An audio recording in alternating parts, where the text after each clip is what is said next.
Welcome back to Vietnam, and today's topic is the 5 things that I love about Vietnam. One of the best things I think about Vietnam is all these little kids that you see running around.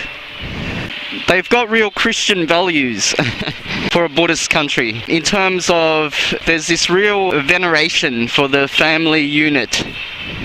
All these young kids you see running around, going to school and just all over the place. You just see kids everywhere.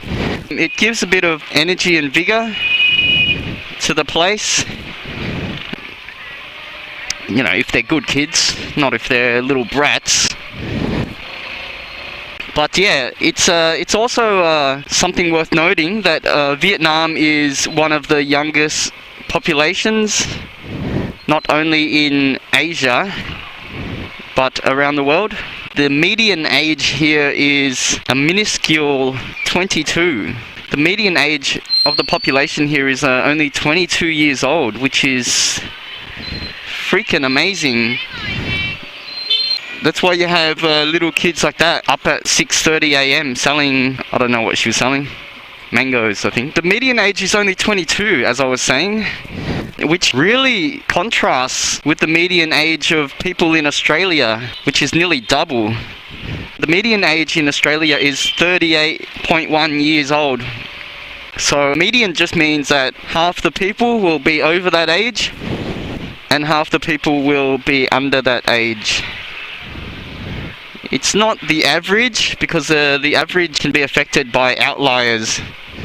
So the median is more of an accurate figure in determining what the general age is. Sorry to introduce some maths into the equation there.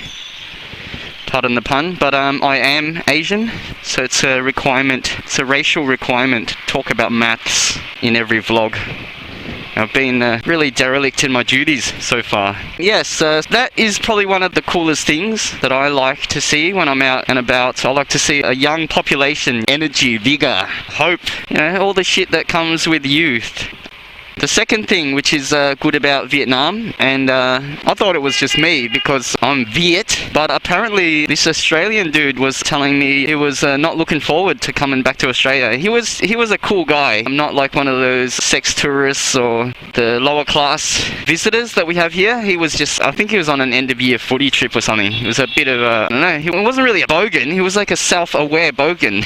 So he was a pretty cool guy, Kieran. So he was saying shit is like 100 times more interesting here than in Australia, which is a conservative estimate, because I think stuff is really more interesting here. I mean, not on this particular stretch of road. There's not that much of interest happening, but in general, there's never a dull moment. To coin a really dull phrase, but there's never a dull moment. Even a trip down to the shops, or think of the most boring errand you can run in Australia, and it's kind of spiced up when you do it here. There's always stuff happening, man, out on the streets. There's not one quiet pocket of town. There's not one boring pocket of town, and stuff is ever changing. It's like a really ever changing city. Yes, it's an interesting place. Like the old war motto, visit, what was it? Friendly places and kill interesting people, or something like that. It was something like that. Sorry guys, it's 6 a.m. You gotta forgive me, mate. Yes, the third thing, and I'm so disorganized. I haven't jotted this down, man. I'm a bad Asian. They could revoke my Asian card anytime. Yes, the third point, what the hell was it? Anyway, I'll just jump around in order. I'll say third point is, it's really cheap. It's a pigeon feed. I don't know if you caught that. There was a guy feeding the pigeons. If you didn't, then my clever segue, or what do they call it? My clever little reference would have just gone lost into the nether. That would have been sad. Yeah, so it's cheap. Things are affordable, man. You can do stuff here that normally lack of funds might stop you from doing, such as travel. For instance, for me to take a bus from Saigon to Phnom Penh, which is freaking another country, Cambodia, you know what the cost of that is? 10 smackaroos. 10 freaking smackaroos, man. What can you get for $10 in Oz? Probably get a smack in the face is about all you can get. You can get a pack of ciggies. Maybe not even. It's before tax. Yeah, so for the price of a pack of cigarettes, I can go to Cambodia. You know, how fucking nuts is that? It's incredible. Not as incredible as that woman exercising, but almost. Almost. Yeah, so value's enormous. Value's crazy.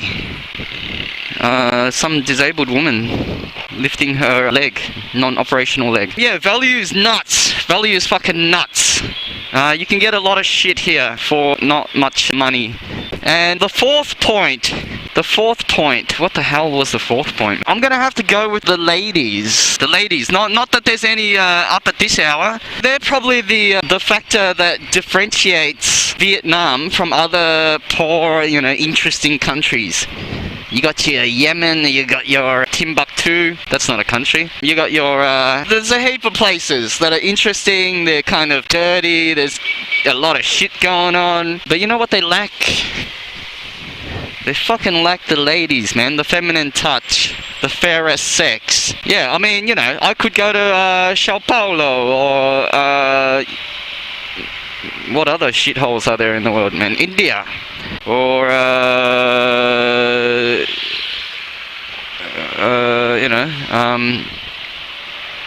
man, my brain really doesn't kick into gear until after 7, does it? Well, there's a lot of, you know, poor, interesting places in the world that you could have adventures in, but they lack this kind of the gracefulness, the sex appeal, the tong ta, the yin yang, I don't know, man. I don't know how to describe it. Just the gracefulness, I think is a good word for that at this time of morning. Gracefulness of the some of these ladies that you have around Vietnam. So that'll be the fourth point.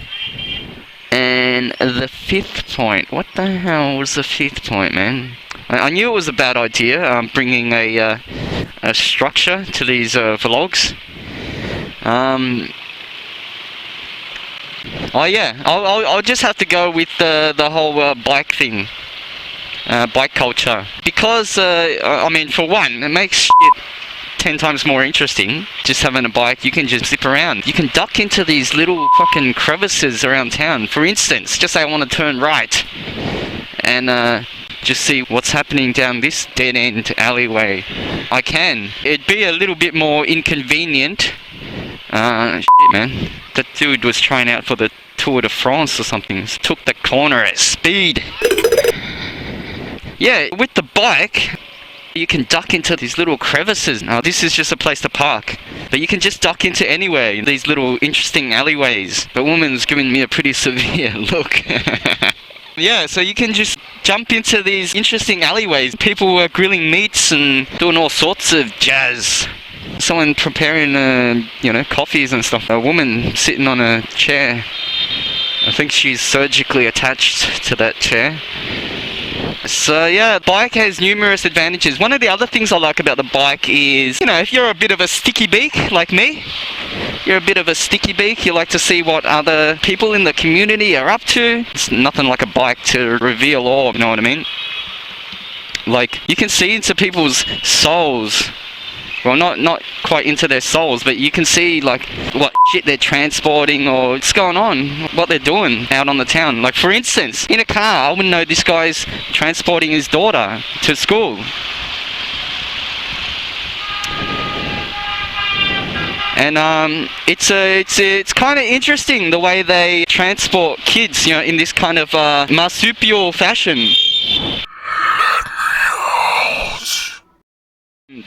they have the kids just protected in the front or clinging on in the back, like a koala style. You know, it's pretty cool. You see all these kids hanging on for dear life with their parents, you know, transporting them to school or wherever they're going, usually to school. And if not to school, then to evening school or night school or holiday school. There's all sorts of schools outside of school here. Yeah, so that's a pretty interesting thing about the bike, man, that I really love about Vietnam. It makes it pretty cool, you know, like you can just see what people are up to. It's a bit more impersonal with the car, the automobile.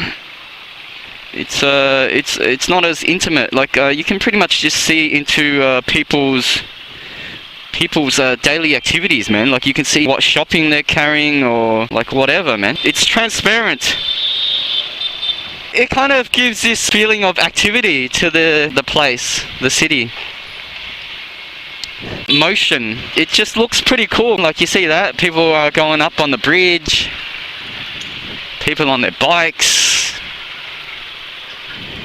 It's good stuff, mate. It's good stuff here. It's an interesting town.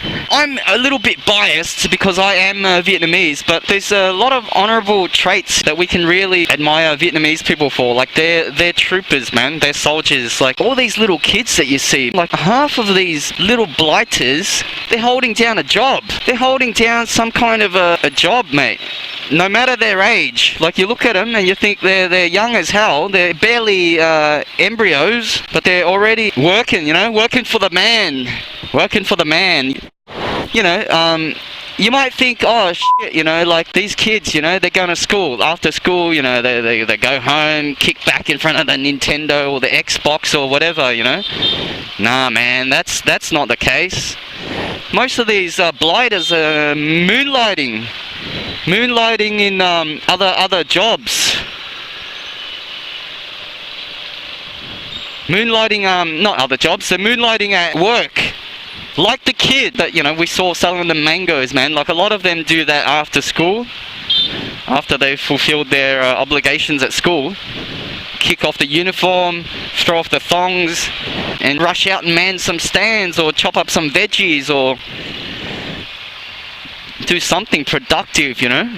I mean, Vietnamese kind of have a bad rep for being rip-off merchants. I'll probably save that for another video. I'll probably dispute that because most of them are pretty honest, you know, what I've met a lot. They're basically pretty much honest but pragmatic. Yeah, so anyway, that's the 5 things. That's my top 5 list of what's cool about the country, the nation. Yeah, to summarize again, the food, the ladies, the value, the bikes, and the youth. Yeah, that's my top 5. I mean, you could probably name 500, but I'll keep it at 5 for now. Anyway, adios amigos, ciao. I'll catch you guys later and enjoy the rest of your life. Toodaloo.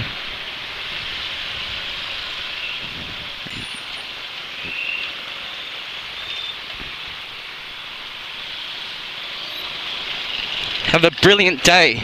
And I'll probably catch you guys in the next video.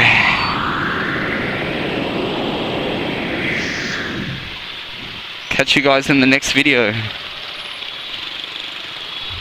Have a good one, fellas.